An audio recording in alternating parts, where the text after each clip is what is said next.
매일 아침을 뉴스로 깨웁니다. 신율의 출발 새아침.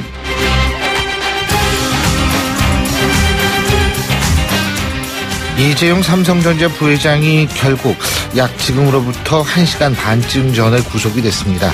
이재용 부회장에 적용된 혐의는 뇌물공여, 특정경제범죄가중처벌법상 횡령재산 국외 도피, 범죄수익 은닉의 규제 및 처벌 등에 관한 법률 위반, 국회에서의 증언 감정 등에 관한 법률 위반 등 5가지인데요.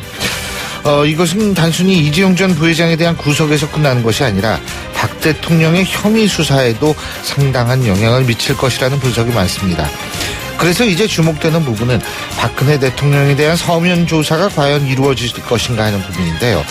특검의 입장에서는 활동 시한의 연장이 불투명한 상태에서 이제 박 대통령 조사에 집중할 수밖에 없고, 자, 그렇게 되면 박 대통령에 대한 대면 조사에 더욱 영향을 집중할 것이라고 예상이 되지만 과연 성사가 될지는 미지수라는 것이 전문가들의 의견입니다.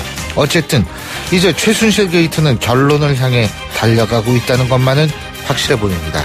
신율의 출발 새 아침, 오늘 순서 시작합니다.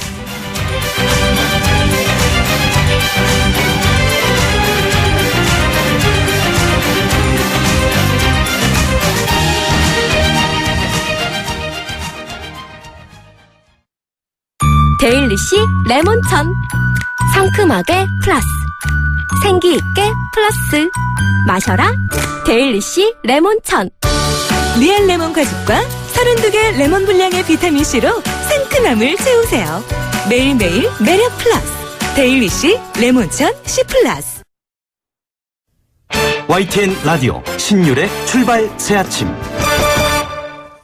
예, 지금까지 들어온 뉴스 정리해 보겠습니다. 백병규 시사평론가 스튜디오에 나와 계십니다. 어서 오십시오. 안녕하십니까. 예, 5시 반경이죠. 이재용 삼성전자 부회장에 대한 구속영장이 발부가 됐는데 말이에요.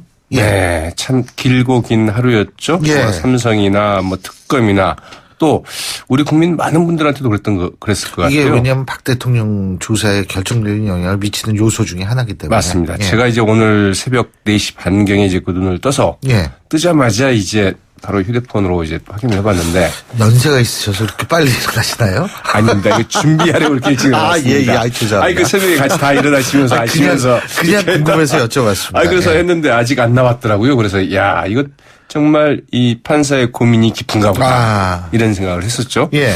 네. 이제 YTN 등의 속보로 이 소식이 뜬 게 05시 38분경이었고요. 예. 한 35분경에 이제 영장을 발부를 했다고 그러죠. 예. 이 서울중앙지법의 한정식 영장 전담 판사였죠. 정말 그러니까 어제 오전 10시 30분에 심리가 시작됐습니다. 무려 7시간 30분에 걸친 치열한 법률 다툼이 있었죠. 그러니까 네. 오후 6시경에 이제 심리가 끝났고요. 그 뒤에 이제 9시간이다 이런 평가가 나오는데 시간으로만 다 따지면 무려 한 11시간 30분에 걸친 검토 끝에 이재용 부회장에 대한 구속영장을 이제 발부를 했습니다. 이 한정석 영장 전담 판사, 이 새롭게 구성된 범죄 혐의 사실과 추가로 수집된 증거 자료 등을 종합을 할 때 구속의 사유와 필요성이 인정된다. 이렇게 이제 영장 발부 사유를 밝혔는데요. 예. 재미있는 것은 구속영장이 청구된 박상진 대외부분사장 겸 대한승마협회 회장의 구속영장은 이제 기각을 했습니다. 이 박상진 사장의 지위와 권한 범위, 실질적인 역할 등에 비춰볼 때 구속의 사유와 필요성을 인정하기 어렵다. 이렇게 이제 이야기를 했는데요. 이 이야기는 결국은 박상진 사장 같은 경우는 윗사람의 지시에 의해서 어쩔 수 없이 움직인 꼴이다. 이렇게 이제 본 것이죠. 그래서 예.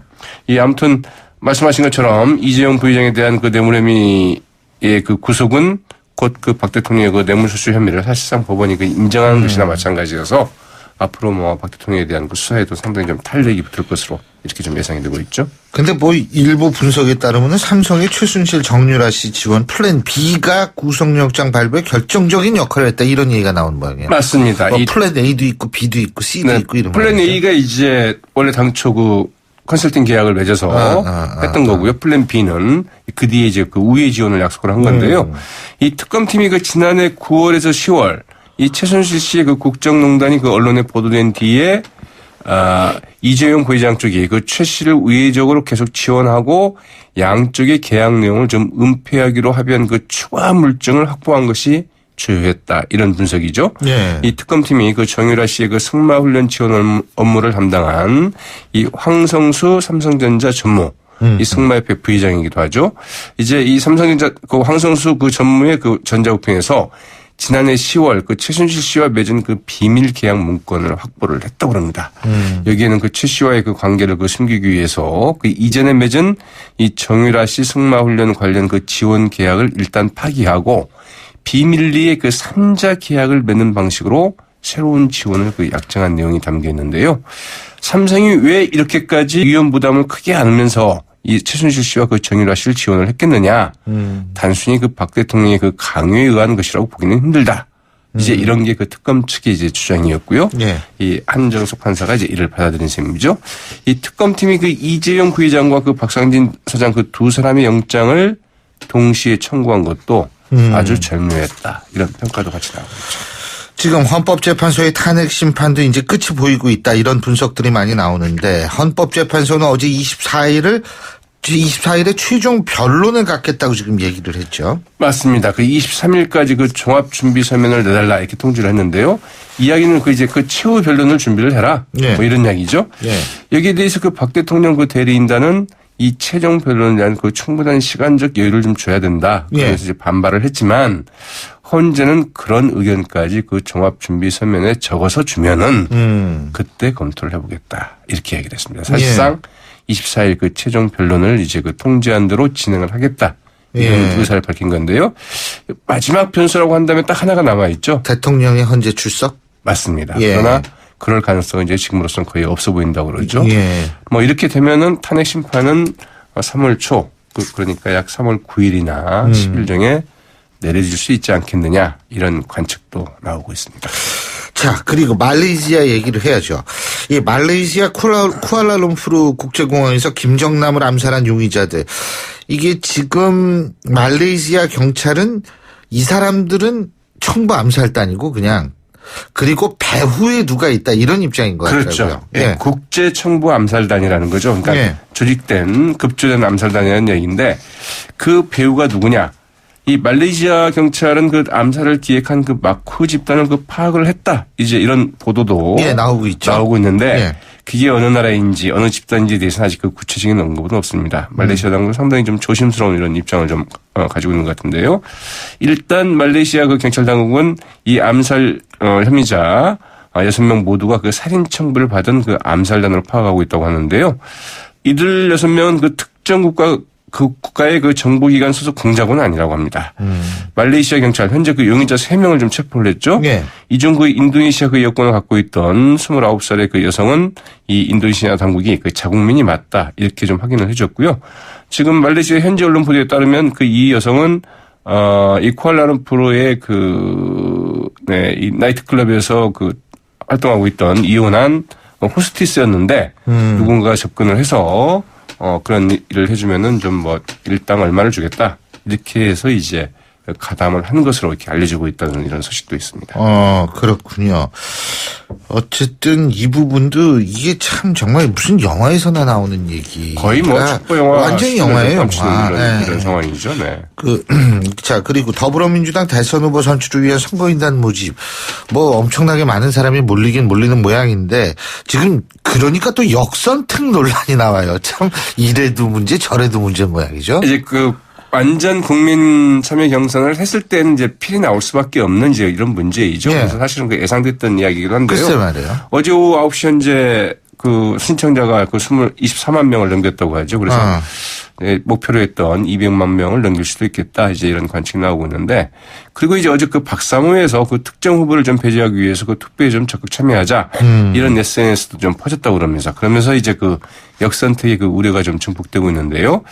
이 민주당의 그 양승조 그 선관위 부위원장 이 국민 경선을 채택하면서 가장 우려했던 점 가운데 하나가 이제 그 역선택이라면서 한 10만 명 정도가 들어온다고 하면 엄청난 결과를 초래할 수도 있다 이렇게 우려를 했습니다. 그러나 사실상 그 막을 수 있는 장치가 없는 만큼 그런 위험이 좀 현실화됐을 때는 더 많은 분들이 참여하는 수밖에 없다. 이제 이런 설명을 내놨는데요. 네.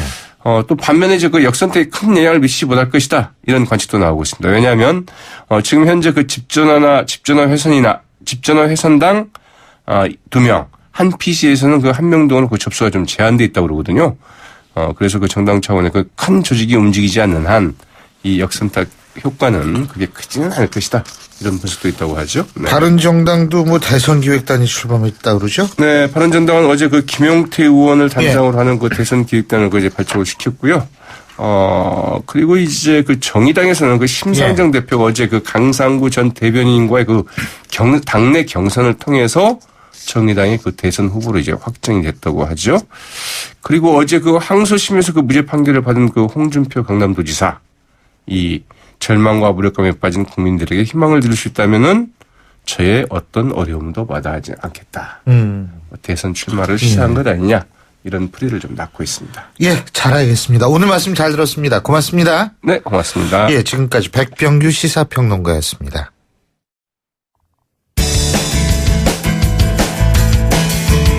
여러분은 지금 FM 94.5MHz로 방송되고 있는 신율의 출발 새 아침을 듣고 계십니다.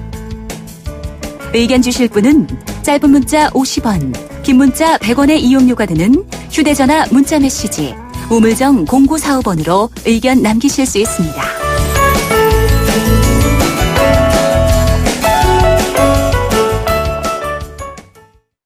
앞서 뉴스 브리핑에서도 말씀을 드렸습니다만 삼성전자의 이재용 부회장이 결국 구속됐습니다.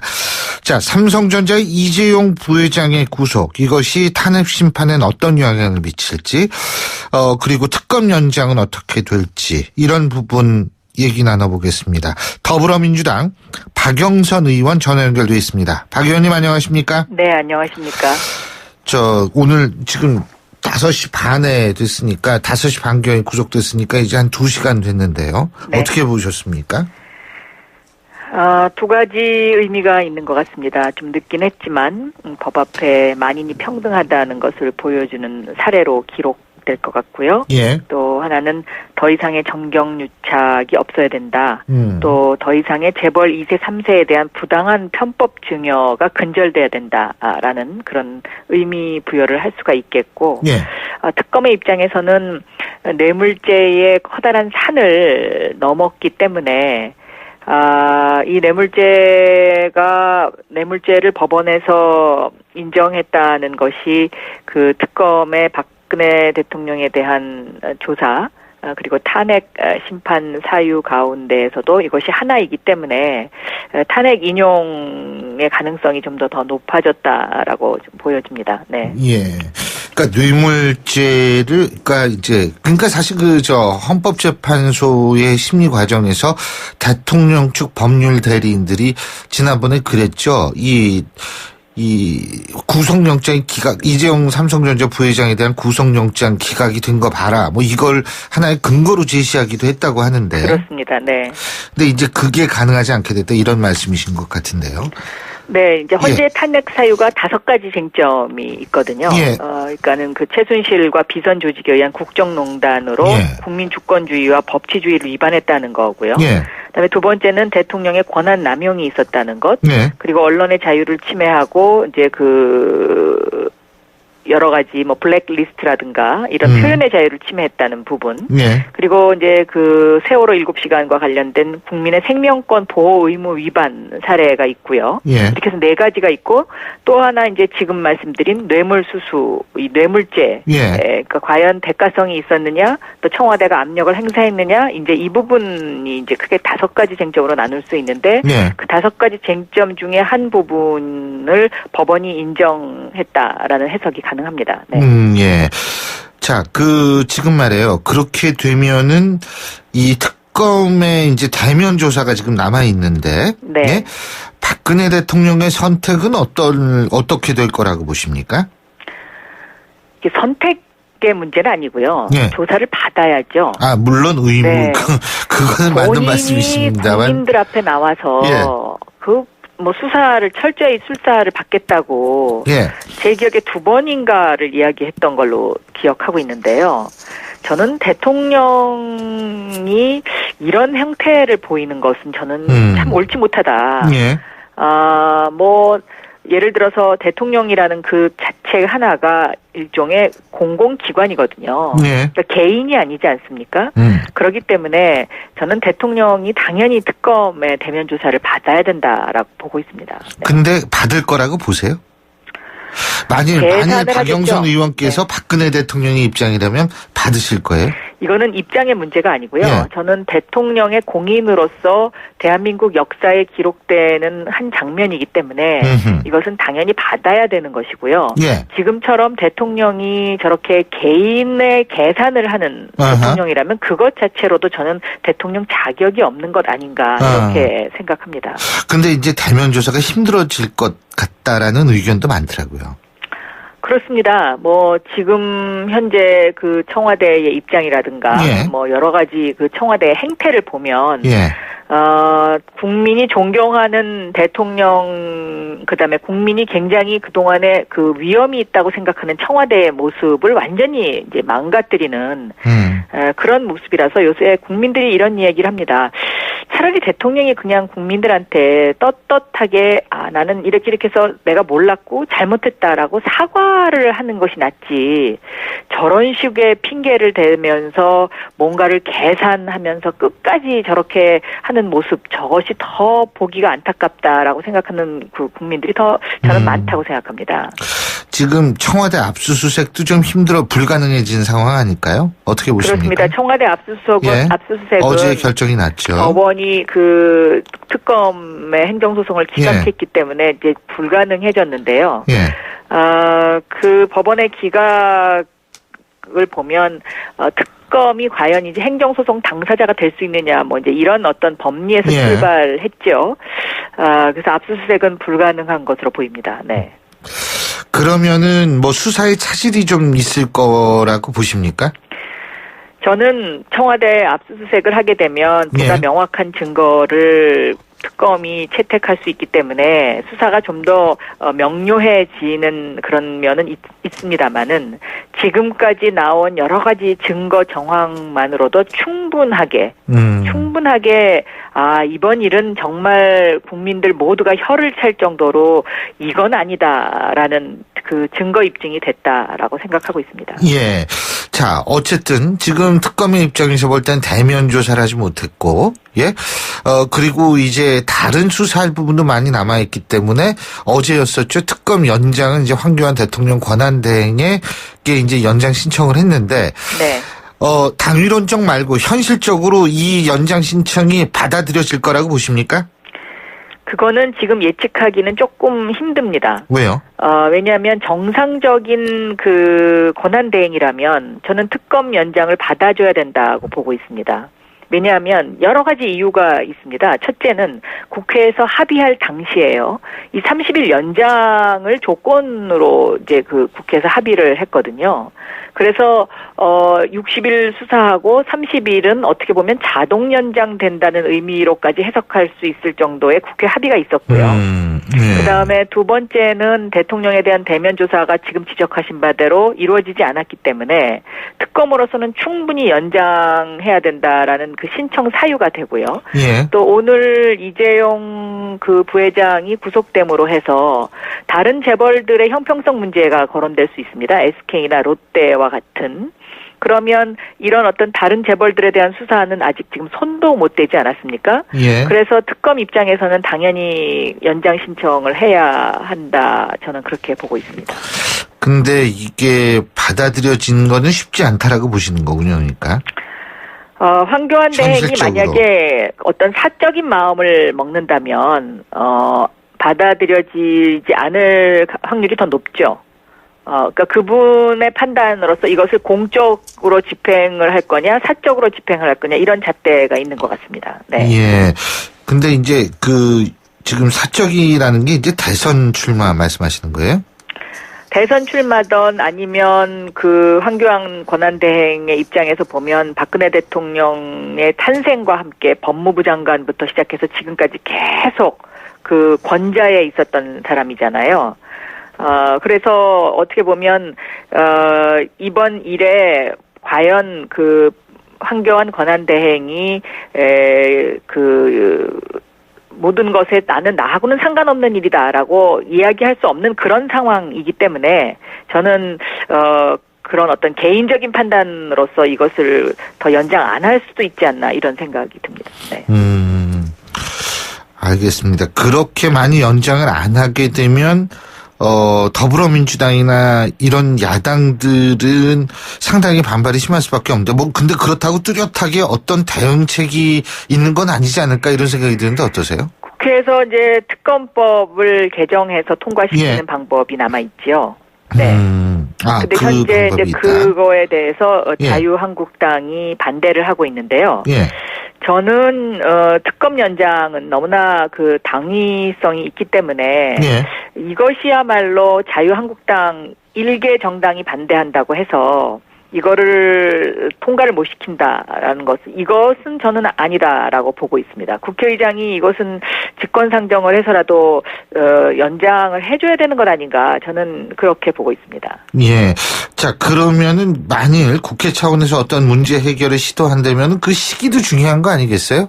근데 지금 특검이 28일까지잖아요, 활동 기간이. 28일까지입니다. 예. 네. 시간이 얼마 안 남은 거 아니에요? 그렇습니다. 네. 시간이 얼마 안 남았고요. 예.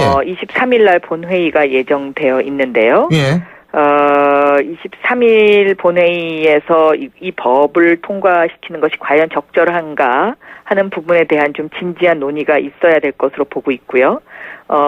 특검 연장하는 것이 글쎄요, 중간에 며칠간 공백이 있을 수는 전 있다고 봅니다. 그런데 국회에서 좀 이 부분에 관해서 지도부들이 좀 더 진지한 논의와 협의를 해줬으면 하는 바람을 갖고 있습니다. 지금 논의나 협의는 없어요? 사당의 원내대표나 원내수석 간의 협의가 제대로 안 되는 것으로 알고 있습니다. 왜 그렇죠? 자유한국당이 계속해서 2월 국회를 정상화하는 것을 지금 반대하고 있거든요. 네. 알겠습니다. 네. 어쨌든 지금 특검 수사가 연장되느냐도 초미의 관심사기 때문에 여쭤봤고요. 예. 지금 현재의 타임 스케줄을 보면은 한 3월 초 정도에는 결정이 나올 것 같죠? 헌재요. 네, 예. 헌재는 제가 보기에는 3월 9일이나 10일 정도에 나오지 않을까. 3월 9일은 목요일이고 10일은 금요일인데. 네, 13일이 이정미 헌법재판관 퇴임일이 월요일이기 때문에 예. 제 생각에는 한 3월 10일 정도에 나올 가능성이 높지 않나 이렇게 보고 있습니다. 예, 토요일, 일요일도 할 수 있는 거지, 하려면은. 그렇지 않습니까? 하려면 할 수는 있겠지만, 네. 그리고 이게 2주를 꼭 후회해야 된다 이런 법이 있는 것도 아니니까요. 그렇습니다. 예. 알겠습니다. 그 이후에 사회적인 어떤 혼란, 인용이 되던 기각이 되던 사회적인 조금 어떤 그 혼란이 있을 거라고 생각하지는 않으세요? 저는 탄핵 이후에 제일 걱정되는 것은요. 예. 대한민국의 의견이 두 개로 쪼개지는 것입니다. 그래서 이제 그 탄핵 인용을 환영하는 측, 또 반대하는 측에서 네. 이렇게 어떤 특히 이제 반대하는 측에서는 뭔가 극단적인 어떤 행동이나 의견을 피력할 수도 있겠죠. 그래서 이것을 어떻게 우리 국민들이 현명하게 수습해 갈 수 있느냐. 저는 그것이 참 중요한 하나의 요소다. 그리고 또 그런 어떤 것들이 만약에 조기 대선이 이루어진다면 그것도 하나의 중요한 그 국민적 투표의 어떤 그 마음을 결정하는 하나의 요소로 작용할 수도 있다. 저는 그렇게 보고 있습니다. 당내 얘기 하나만 더 여쭤볼게요. 김종인 전 대표 말이에요. 네. 예? 비문 세력도 만나고 김무성 전 대표, 정유화 전 의장도 만나고 그러는데 안희정 지사 지지할 거다 이런 얘기도 나옵니다만 탈당할 것이다 이런 얘기도 있거든요. 네. 김종인 전 대표 어떻게 해야 된다고 보십니까? 글쎄요, 독일에서 오셔서 뭔가를 결정을 하신다, 이제 이렇게 말씀을 하고 어제 떠나신 걸로 제가 알고 있는데, 제 생각에는요, 무슨 탈당을 하거나 이렇게까지는 안 하시지 않을까, 저는 그렇게 생각하고 있습니다. 왜요? 글쎄, 그러니까는 지금 상황이 매일 바뀌기 때문에 단정적으로 말씀을 드리기는 조금 힘듭니다만은 예. 지금 저희가 놓여 있는 이런 어떤 상황에서요, 정의로운 대한민국을 만들어가는 것이 국민들이 가장 바라는 일 아니겠습니까? 예. 그렇기 때문에 국민들이 지금 더불어민주당에 대한 기대가 굉장히 크다라고 저는 보고 있습니다. 그래서 그냥 제 추측입니다. 예. 네. 그냥 추측이시다. 저는 그 다음에 무슨 말씀이 나올 줄 알았는데, 추측입니다. 끝이었군요. 네. 알겠습니다. 예, 오늘 말씀 여기까지 듣겠습니다. 네, 고맙습니다. 감사합니다. 네. 예. 지금까지 더불어민주당 박영선 의원이었고요. 신율의 출발 새 아침 1부 순서 여기서 줄입니다. 잠시 뒤 2부에서 뵙겠습니다. 군사기, 크레인, 지게차, 스카이차, 로더. 이 모든 중장비를 부르는데 걸리는 시간은?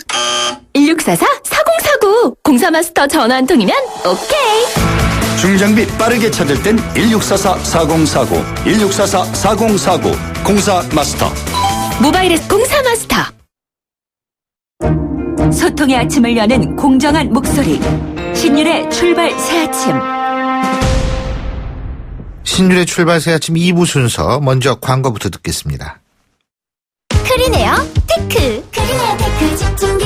주물 작업, 연마 작업, 페인트 작업. 분진가스 냄새 연기 작업장 분진.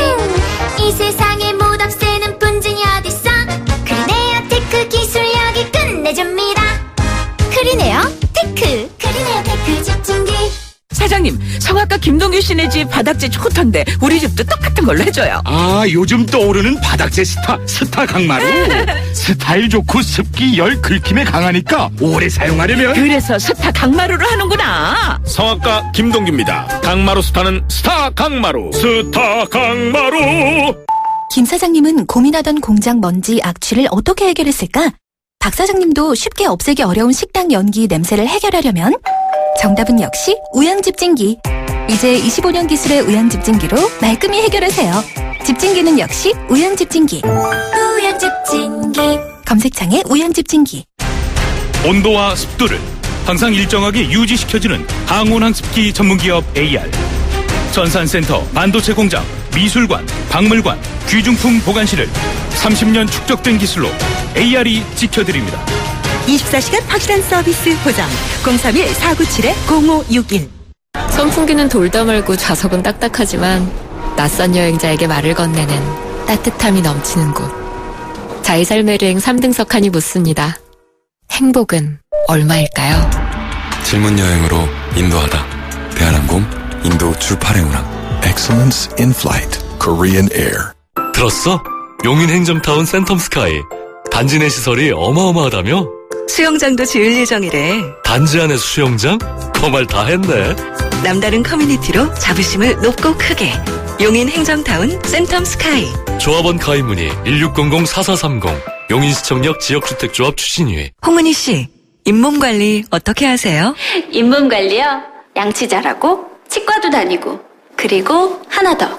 인사돌 플러스. 염증에도 좋고 들뜬 느낌도 꽉 잡아주니까요. 잇몸 건강에 인사돌 플러스.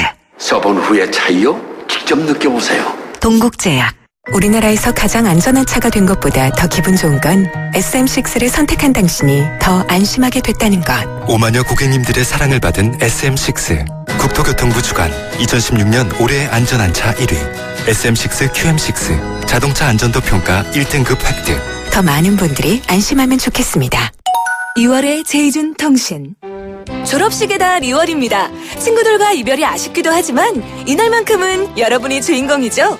졸업식 전날 밤 딱 15분. 제이준 마스크팩 하세요. 졸업식 사진은 평생 가니까 제이준 잊지 마세요. 내일 더 빛나는 마스크 제이준. 김종호 씨. 우와, 하이마트 진짜 다 했네. PC, TV, 연금? 연금이 왜 여기지? 24개월 매달 받는 연금 경품. 롯데 하이마트 전국 동시 세일. 행복한 가격, 즐거운 혜택. 2월 3일부터 27일까지. 하이마트로 가요. 경품은 행사기간 매장 방문 고객 중 응모자 대상. 자세한 사항은 매장 문의. 예, 지금 시각 7시 43분 40초 지나고 있습니다. 오늘 금요일이죠. 보통 이 시간이면 차 좀 밀릴 것 같은데 어떤지 알아볼까요? 김정은 캐스터? 네, 출발새 아침 교통정보입니다. 이 출근길 교통량도 많은데요. 곳곳에 사고 소식도 많습니다. 일단 경부고속도로 이용해서 부산 쪽으로 가는 길 한남에서 서초, 신갈에서 수원까지는 교통량이 많아서 밀리고 있고요. 안성분기점 부근 1, 2차로에 걸쳐서 승용차 사고 처리 작업을 하고 있기 때문에 오산에서 안성까지 7km 구간에서 정체가 심합니다. 이 서울 쪽으로 이동하는 길은 달래내부터 반포까지 7km 구간 제속 도 내지 못합니다. 올림픽대로 공항 쪽으로도 반포대교 목간 지점 2차로에서 추돌 사고가 있었는데요. 조금 전에 처리 작업 끝이 났습니다. 다만 잠실대교에서 반포대교까지 정체는 감안하셔야겠고요. 강 건너 강변북로도 일산 쪽으로는 동호대교부터 한강대교까지 속도가 떨어집니다. 여의대방로에도 사고가 발생을 했습니다. 여의교 남단에서 북단 쪽으로 북단을 조금 지난 지점 3차로에 추돌 사고가 있으니까요. 차로 변경에 주의하시기 바랍니다. 출발새 아침 교통정보였습니다. YTN 라디오 신율의 출발 새 아침. 예, 김정은의 이복형, 김일성의 장손이죠. 자, 근데 이 김정남이 피살당한 지 이제 벌써 한 5일 정도 지났습니다. 예, 김정일의 장남이죠. 죄송합니다. 5일이 지났습니다. 근데 이 집안이 전부 정자가 들어가기 때문에요. 상당히 헷갈리는 건 사실입니다. 김정일, 김정남, 김정은 어떻게 아버지하고 이 아들하고 돌림자가 같은지. 근데요, 어쨌든 이 김정남에 대한 범행 정황 동기 용의자들의 신원 사인 이게 뭐 하나 밝혀진 게 없습니다. 자, 그래서 지금까지 나와 있던 모든 사안들을 종합해서 분석을 해보죠. 대한민국의 망명한 최고위급 탈북 인사 중에 한 분이십니다. 국가정보원 산하 국가안보전략연구원 고영환 부원장 전화 연결되어 있습니다. 부원장님 안녕하십니까? 예, 안녕하세요. 지금 말이에요. 말레이시아 경찰이 이렇게 얘기를 하는 게 왜 어제까지 뭐 여성 2명 일단 체포하지 않았습니까? 남성 1명도 그렇고. 근데 그 여성 1명은 베트남 여권 소지하고 있고 여성 또 다른 사람은 인도네시아 여권 소지하고 있고. 자, 그래서 이게 어떻게 된 건가 그랬더니 말레이시아 경찰은 특정 국가의 정보기관에 소속된 공작원이 아니라 살인 청부를 받은 암살단이다. 배우는 있는 모양이던데 어떻게 보십니까 이 부분? 제가 한 가지 말씀드릴 수 있는 거는 이전에 제가 그 아프리카에서 전두환 대통령 암살조에 속해서 추적을 한 적이 있었는데 그때 공작원들 여권이 1번 여권이었고요.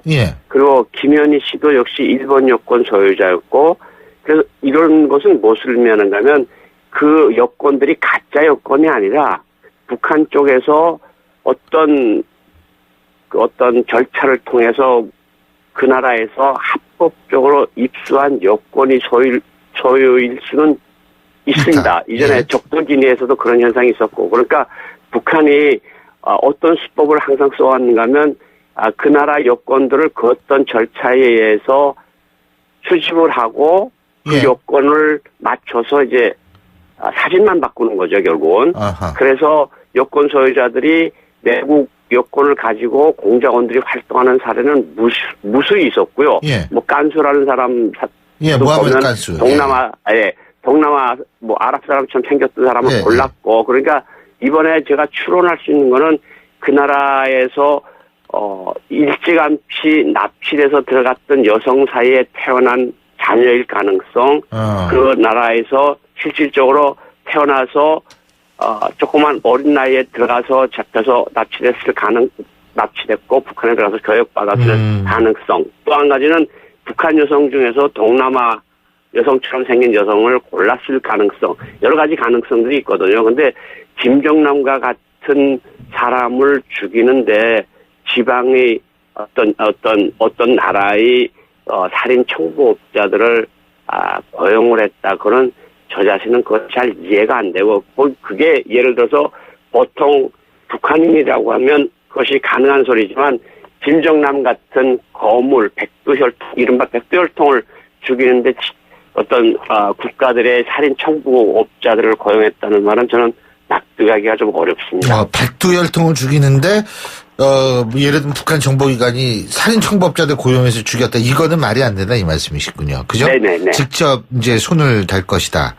예. 근데 지금 아까 전두환 전 대통령 아프리카 순방 당시에 암살하기 위한 암살조에 이제 포함이 되셨었다고 말씀하셨는데, 일본 사람인 줄 아셨다 이거죠? 그러니까 진짜 암살하러 온 사람들이, 그죠? 그러니까 그때 이제 항상 요원들이, 즉 백업 요원 소리를 하는데, 공작 실제로 시행하는 사람 2명. 그리고 당시 대정보조사부, 지금 경찰청국 해외정보국인데, 대정보조사부 사람이 2명이고, 대정보조사부에서 과장과 지도원이 나왔었고, 현지 공간에서 운전기사와 제가 이제 가이드로, 외교관이 현지에서 있었으니까. 요원을 해서 총 6명이 움직였거든요. 이것을 보면 항상 지원 요원들이 있습니다. 왜냐하면 거기서 두뇌가 있고, 거기서 실제로 지령을 내리는 사람이 있고, 그 지령을 집행하는 사람이 있고, 그 지령을 도와주는 현지 요원들이 있고 그렇거든요. 저는 물론 김일성이 지시로 그 전두환 대통령 암살이 가봉에서 취소가 돼서 그 다음에 란군에서 사태가 이루어져서 저는 대한민국에 이렇게 잡혀서 들어오질 않았는데 어쨌든지 간에 북한에서 무슨 일을 저지를 때는 항상 백업 요원들이 있고 두뇌가 있고 어떤 지원 조직들이 항상 다 같이 움직인다는 것은 제가 겪어봐서 잘 압니다. 자, 부원장님, 제가요, 그래서 궁금해서 여쭤보는데, 이번에 지금 여성 2명이 일단은 실행을 하지 않았습니까? 그러니까 그때 그렇습니다. 당시도 우리가 대입을 해보자면, 일본인 여권 소지자, 일본인 척 하면서 돌아다녔던 2사람이 이제 그런 실행 요원이었겠죠? 이번에도 2명 여성이 있습니다. 근데 4명의 남성들이 또 있다는 거 아니에요? 이렇게 들여다보고 있었다는. 그럼 그 사람들이 백업 요원인가요? 뭔가요? 그 사람 중에 그 책임자가, 그 테러 조직, 그 테러 행위를 실질적으로 지휘하는 책임자가 북한 사람이 있을 가능성이 가장 크고요. 그리고 거기서 이제 차로 운반해주고, 호텔을 잡아주고, 유사시에 뽑아주는 요원들이 있었고, 또 다른 식의 어떤 사람들이 연루가 돼서 그것을 했는데 어쨌든 그 4명이 다 북한 사람일 가능성도 있지만 그 현지에서 북한 사람들을 도와주는 사람은 그 현지 사정을 잘 아니까 그럴 가능성도 있습니다. 하지만 그 사람들이 직접적으로 북한 정찰총국과 같은 북한 기관과 연관돼 있을 가능성이 있다 이 말씀이시죠, 그죠? 그렇죠. 이게 백두혈통이기 때문에 그렇다는 말씀이신데 제가 또 한 가지 궁금한 게요. 이 체포된 여성 2명 있지 않습니까? 근데 이 중에서 한 명, 그 LOL이라는 그 티셔츠 입고 있던 여성이요. 이 여성이 그 어제 저희 YTN 일본 특파원이 보내준 영상이 있습니다. 그 영상을 보면은요. 호텔에 들어갔을 때 자기 크기만한 인형 같은 것도 막 갖고 놀고 말해요. 호텔 로비에서 그러면서 왔다 갔다 하고 아주 여유로운 모습이고요. 심지어 경찰에 체포됐던 미소까지 띄었다라고 얘기를 하는데 이런 것들이 전부 무슨 의미라고 보십니까? 그러니까 뭐 그것이 현실적으로 이것이 지방 청부업자다, 로컬 청부업자다는 그런 것들을 이제 뒷받침해주는 일련의 증거로 지금 사용되고 있는 것인데, 북한 사람들이 인형을 가지고 놀겠냐. 그런데 그런 사람들이 항상 그 공정원들을 양성할 때 그 나라 문화에 계속 융합이 되고 그 나라 문화 속에서 그 나라 말을 자유롭게 쓸 수 있도록 김현희도 결국은 마카오에 나와서 그런 2년, 3년 생활을 일본인처럼 살면서 그렇게 지냈거든요. 아마 북한 이런 것들 봐서는 어쨌든 범상치 않은 사람들이 동원됐다는 것은 확실한 사실인 것 같습니다. 자, 이 시신 송환 문제도 중요한데 지금 일부 보도에 따르면 마카오에 있는 김정남의 둘째 부인이 시신 송환을 요구했다. 지금 이렇게 얘기를 하고 있는데 말레이시아는 지금 뭐 부총리가 나와서 북한으로 보내겠다. 지금 이런 얘기를 하는데 이게 어떻게 될 것 같습니까? 그러니까 지금 어제까지 저희들 화면을 보면서 참 가슴이 아픈 게 가족들이 있지 않습니까? 원래 시신은 뭐 국가로 보낸다는 원칙도 있을 수 있지만 사실 제일 좋은 것은 가족의 품에다가 돌려보내는 게 그 김현솔 군 같은 경우는 아버지 집가 지금 돌아가서 지금 차디찬 냉장고 안에 들어가 있는데 그게 얼마나 마음이 아프고 그 친모도 그렇고 얼마나 그렇겠습니까? 그런데 그 장소에까지 나타나지 못한다는 것은 그 사람들이 느끼는 공포감이 얼마나 큰가. 그러니까 이것은 역설적으로 예. 북한이 얼마나 체제가 잔인한가를 보여주는 또 한 면이 단면인 것 같아서 뭐 그 화면을 보면서 살짝 눈물도 나오고 그러던데 어쨌든 말레이시아하고 북한과의 관계는 제가 여러 번 강조해서 말씀을 드렸지만 동남아시아에서 말레이시아하고 인도네시아는 북한이 공작 거점이라고 할 수 있는 나라고 특히 말레이시아하고 북한은 친구 국가라고 서로 칭할 정도로 가까운 나라거든요. 그러니까 말레이시아에 광부들도 나가 있고 식당도 나가 있고 공작원들도 나가 있고 사이버 전사들도 나가 있고 공간도 나가 있고 다 이런 거점으로서의 역할을 했고 말레이시아의 아주 유명한 총리라고 할 수 있는 마하티르 총리도 김일성을 만났고 평양에 왔을 때 저도 그 대표단에 같이 동행을 했었는데 그러니까 말레이시아에 아마 북한이 아마 외교부 장관 서신도 갔을 거고 어떻게 보면 뭐 이건 추론이긴 하지만 지도자의 어떤 그 나라 정부 지도자에게 보내는 뭐 친서 같은 것이 갔을 수 있고 이건 우리 국민이기 때문에 우리가 잘 다듬어서 잘 다듬다기보다 잘 모셔가겠다는 식의 이런 것들이 진행되니까 지금 말레이시아가 약간 흔들리는 듯한 모습을 보이곤 있는데 제가 여기서 다시 한번 강조하고 싶은 것은 시신은 그 아내와 자식들 품에 돌려보내는 것이 상식이고 우리나라 상식에도 그것이 맞다. 그러니까 그거 북한이 가져가서 제대로 정말 했으면 좋겠다는 생각을 어저께 텔레비전을 보면서 많이 했습니다. 북한이 그거 그렇게 가져가서 뭐 하겠다는 거예요? 지금 시신을? 예?